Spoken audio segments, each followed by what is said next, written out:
You're watching the 8th Bitachon podcast, and we continue in the Altar of Navardik in the 3rd chapter of Madrigas Ha'adam in the chapter of Bitachon. I'm going to go back one paragraph to the beginning of the chapter. This is what the midrash says. Yaakov. The angel called out in his dream to Jacob. The midrash tells us that the angel called out to him and to all generations. Every generation has somebody who's on the level of Jacob. Now, the altar tells us in regards to the level of Jacob, at a very high level of Bitachon, to the point where all of nature was completely subjugated to him. With all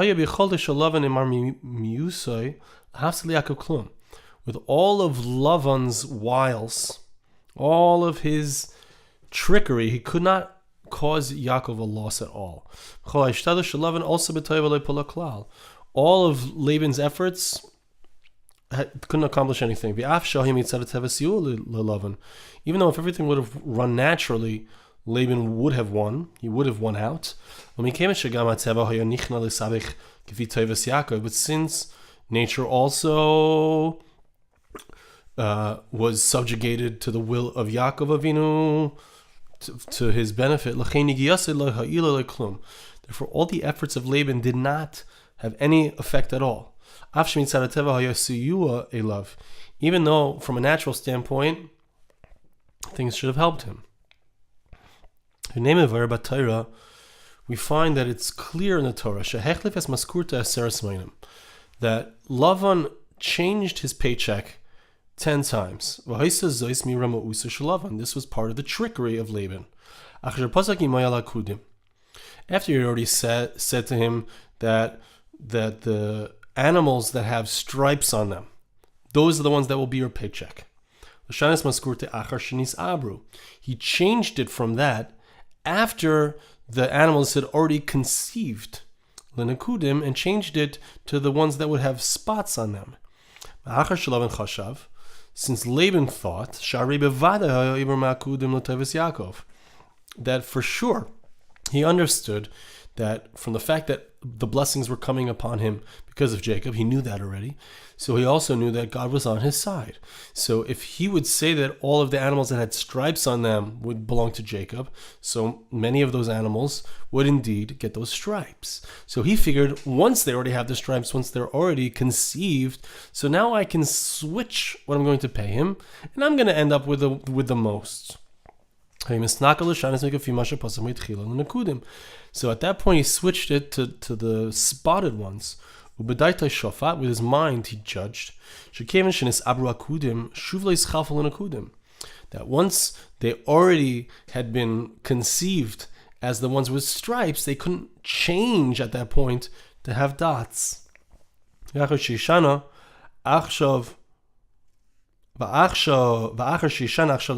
now by him changing the payment to Jacob to now be with spotted animals, he certainly will benefit. Lavan will certainly get it. V'lo Yakov, and not Jacob. But the truth is an amazing thing. And that is that the actual nature of the animal in utero changed. Based on whatever Lavan said is going to be the paycheck for Jacob. Even after the conception of the animal, it changed from striped to spotted. Whatever was the current thing that it was supposed to be, that would be the paycheck of Yakov, that's what the animal changed to. The Ramban explains this clearly on the verse, on that verse, even after conception, the animal changed for the benefit of Yaakov. That's in Genesis chapter 31, verse 8. So now, what do we see? What was the level of Yaakov Avinu, of Jacob? He had such a powerful trust in God. He was completely dependent on God in his mind. Sha'av and his heart, right? That's an important factor here. We need it intellectual, emotional. That even though Lavan kept changing the paycheck, and also after the conception of the animals, he understood what was the intent of Lavan. He was changing it from the way it was before. Exactly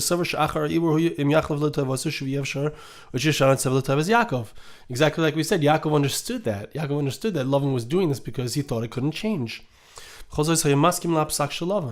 Nevertheless, each time Jacob agreed to whatever Lavan said. He had amazing strength in his bitachon, in his faith in Hashem, that he would not lose anything. That the color or the stripe, whether it has stripes or spots or whatever, that will not affect him. He won't lose out because he completely trusted in Hashem. He was absolutely positive that his bitachon, that his trust in Hashem would cause that everything would be turned, everything would be bent to that which would be for his benefit. He wasn't inspired, he wasn't excited, he wasn't worried. Even if he changed the terms 10 times, because of his incredible level of trust in Hashem. And it makes sense that this is what our sages were hinting to in their statement. Yakov. So he says an amazing thing. This is one of the foundational concepts of the Alter Navarik's Shita, his opinion in regards to Bitachon. And that is that when Chazal say that the Malach spoke to Yaakov, and Chazal say to him and to all generations, what is the idea? Ratzu b'zeh lelamdeinu. This was to teach us that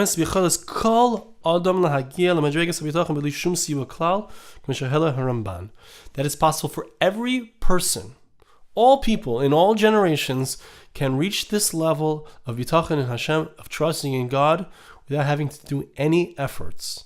And just like the sheep changed, their physical reality changed as a result of Yaakov Avinu's bitachon, as a result of his faith in God, his absolute stalwart trust in Hashem. So miracles occurred, and therefore these can also occur for us. Now he takes us on a little bit of a detour.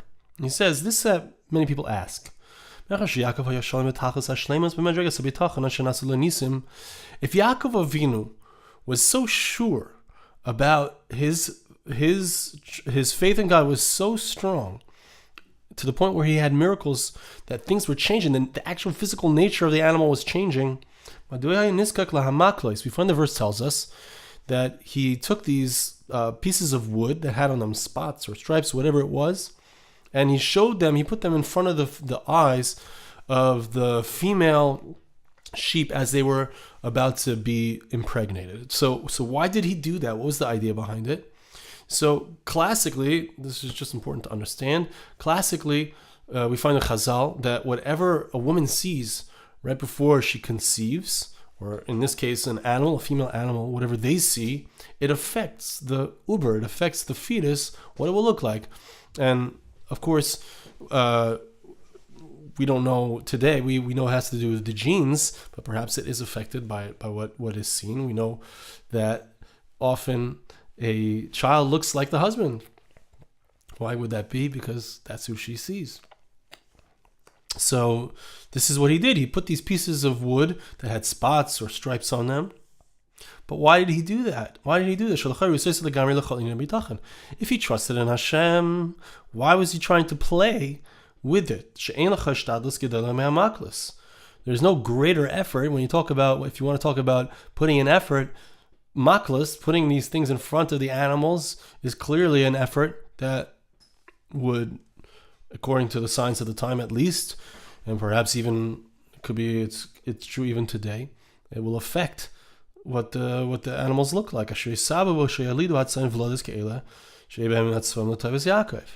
seems like he was doing something in order to benefit himself. He was doing hishtadlus. He was doing some kind of effort.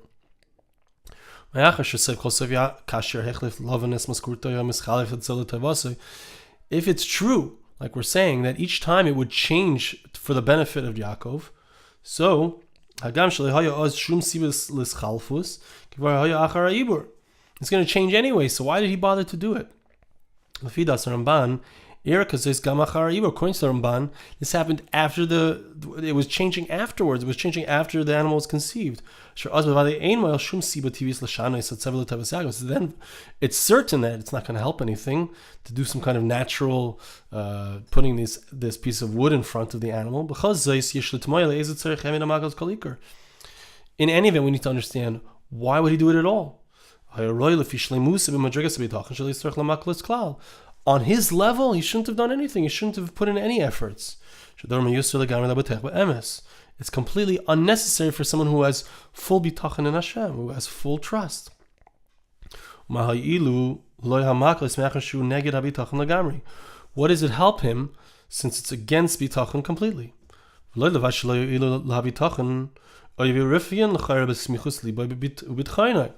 As the Alter says consistently, when a person is involved in hishtadlus, it takes away from the bitachon. And certainly in the story of Yaakov Avinu, where things are going to get switched around, and he keeps agreeing to it, so each time it gets switched around, he's going to have that amazing, powerful bitachon. The hishtadlus, the efforts that he puts in, takes away from that powerful bitachon. But he says that we can understand this even at first glance. It can't be, says the Alter, that Yaakov did it in order to try to get things to move in the direction that he wanted, that would be for his benefit. And he was trying to get the animals to have that kind of the spots or the whatever it was that he needed it to be for his benefit. And if he hadn't done that, then Lavan would have benefited and Yaakov would have lost out.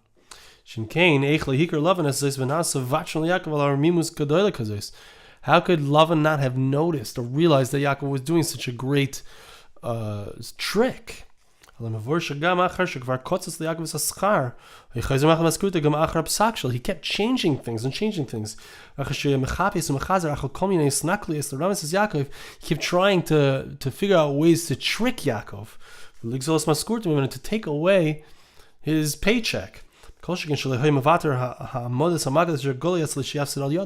Certainly it can't be that he would have been okay with Yaakov putting these pieces of wood in front. So it can't be that there was any benefit for Yaakov by placing those maklos there. They were not to his benefit. The maklos also had many different colors on them. It had the colors on these sticks had colors that were good for him. There were some sticks that were spotted, some sticks that had lines on them, that had stripes. Right?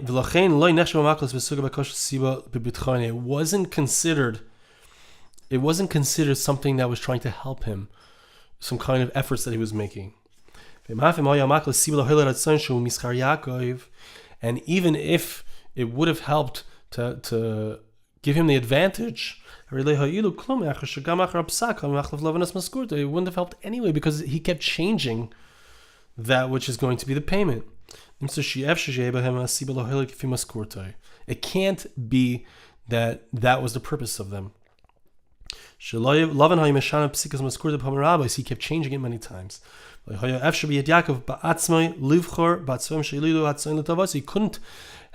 wouldn't have been able to choose, even if he was using the maklos. He wouldn't have been able to choose anything that would help him. He kept changing it after. What did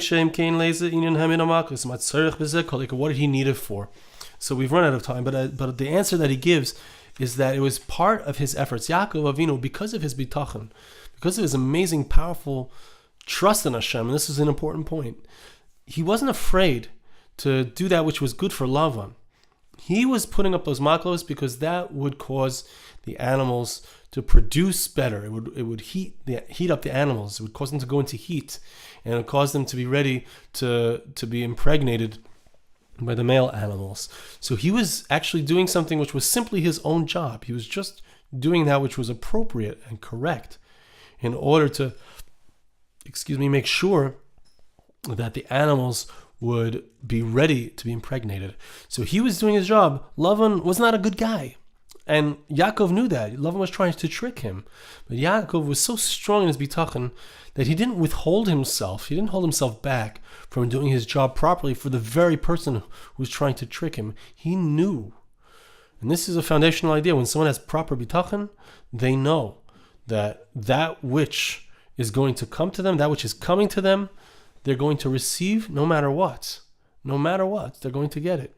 And so they remain steadfast in their bitachon, and they're not afraid to give benefit to a person who seems to be causing them a loss. Amazing thing that we learn from Yaakov Avinu. Thank you so much for listening. I want to remind you, Bitachon group is meeting, probably will be the last time before Pesach. We'll be meeting on Sunday for the men, on Wednesday for the women. For more information, reach out to me, arigoldwag@gmail.com, or thebitachongroup@gmail.com.